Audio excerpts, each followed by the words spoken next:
बिस्मिल्लाहिर्रहमानिर्रहीम। सवाल यह है कि शादी के मामले में बच्चे या बच्ची का वली यानी सरपरस्त कौन होता है।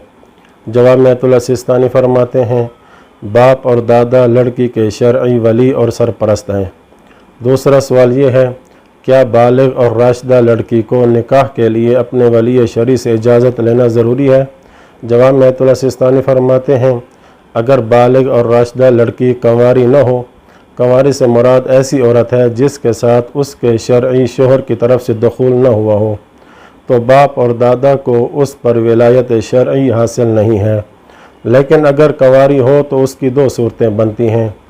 पहली ये कि अगर लड़की कंवारी हो और अपने उमूर की ख़ुद मालिका हो और अपने मामलात ज़िंदगी में ख़ुद मुख्तार हो, तो बाप और दादा को उसकी रज़ामंदी के बग़ैर उसकी शादी करने का हक़ नहीं है। लेकिन आयतुल्लाह सिस्तानी के नज़दीक ऐसी लड़की का बाप या दादा की इजाज़त के बग़ैर शादी करने में इश्काल है और एहतियात का तकाज़ा यही है कि वो बाप और दादा की इजाज़त के बग़ैर शादी न करे।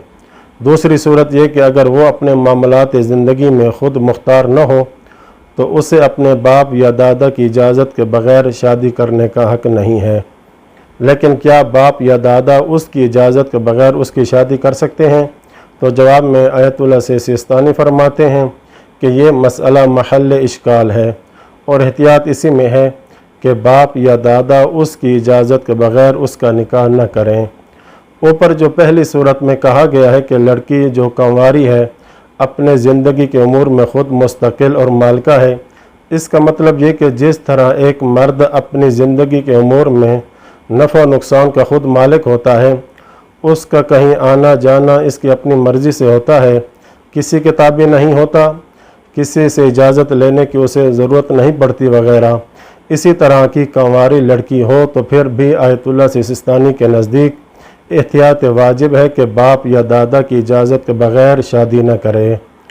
तीसरा सवाल ये है, क्या माँ, भाई, चाचा, नाना और मामू लड़की के शरई वली और सरपरस्त हैं। जवाब में आयतुल्लाह सिस्तानी फरमाते हैं, माँ, भाई, चाचा, नाना और मामू को लड़की या छोटे बच्चे पर शरई विलायत हासिल नहीं है और सिर्फ़ बाप और दादा ही इनके शरई वली और सरपरस्त हैं। वसल्लल्लाहु अला मुहम्मदिन व अहले बैतिही त्वाहिरीन।